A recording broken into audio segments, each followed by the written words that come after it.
লামিসা তো একটা সাধারণ নাগরিক, তার কোথায় সে বিচার পাবে? ওসমান হাদিবের বিচার হয় নাই, জিয়াউর রহমানের বিচার হয় নাই, খালেদা জিয়াকে এত বছর বন্দী করে রাখছে, ওইটার বিচার হয় নাই। স্বরাষ্ট্রমন্ত্রী পদত্যাগ করা উচিত। যথোপযুক্ত দৃষ্টান্তমূলক শাস্তি অন্যরা পাইতো, আজকে লামিসার এ পর্যন্ত আমাদের কেস আসতো না। কোনো মানুষ যদি সুস্থ মস্তিষ্ক থাকে সে দর্শন করে না। সমাজে অসুস্থ সমাজ আমাদের হয়ে গিয়েছে, বিকৃত মস্তিষ্ক, এবং যেভাবে হলো তার লাশটা হলো তারা সাইজ করলো, এটা কোনো সুস্থ মস্তিষ্ক মানুষ এটা করতে পারে না। এবং এটার সাথে তাদের দেখা গেছে ফ্যামিলির পাশের ফ্ল্যাটের মানুষও হলো জড়িত। এটা হলো আমাদের নৈতিকতার শিক্ষা থেকে শুরু করে যদি এটা আমরা ডেভেলপ করতে পারি, শক্তিশালী বিচার হয়, তাহলে এটা হবে। যেমন দর্শনের যেই বিচারটা, এটা নিয়েও কনক্রিট পজিশনে সরকার এখন আসে না। আমরা প্রপোজাল করেছিলাম যে 90 দিনের মধ্যে এটা দ্রুত গতিতে বিচার প্রক্রিয়া নিয়ে যেতে হবে, সরকার কিন্তু সেটা করে নাই। এখন স্বরাষ্ট্রমন্ত্রী এটাতে ওই ফ্যামিলির সাথে একটু দেখা করা প্রয়োজন, এবং সেটা নিয়ে আজকেই তাদেরকে ঘোষণা দেওয়া দরকার যে আমরা হলো ধর্ষণের সর্বোচ্চ বিচার বাংলাদেশে নিশ্চিত করবো ইনশাআল্লাহ।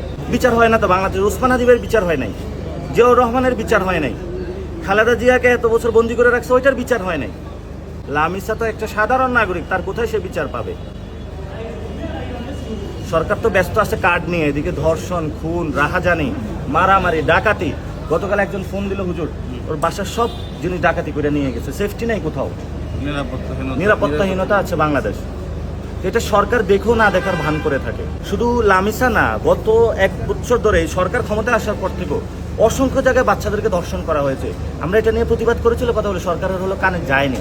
সরকারি স্টেপ নিলে আজকে লামিসার হত্যাকাণ্ডটা হতো না। যদি যথোপযুক্ত দৃষ্টান্তমূলক শাস্তি অন্যরা পাইতো, আজকে লামিসার এ পর্যন্ত আমাদের কেস আসতো না। এটা সরকারের পুরোপুরি ব্যর্থতা। স্বরাষ্ট্রমন্ত্রী পদত্যাগ করা উচিত। সালাউদ্দিন সাহেব, মাননীয় স্বরাষ্ট্র যিনি মন্ত্রী আছেন, উনি রাষ্ট্রের নাগরিকদের নিরাপত্তা দিতে ব্যর্থ, সীমান্তে নিরাপত্তা দিতে ব্যর্থ, জনগণের যে অধিকার আছে সেটা প্রোভাইড করতে ব্যর্থ। সেই জন্য হলো তার চাঁদাবাজ যারা আছে, সন্ত্রাসী দখলদার, এদেরকে ধরতে ব্যর্থ। এই জন্য ওনার হলো পদত্যাগ করা উচিত।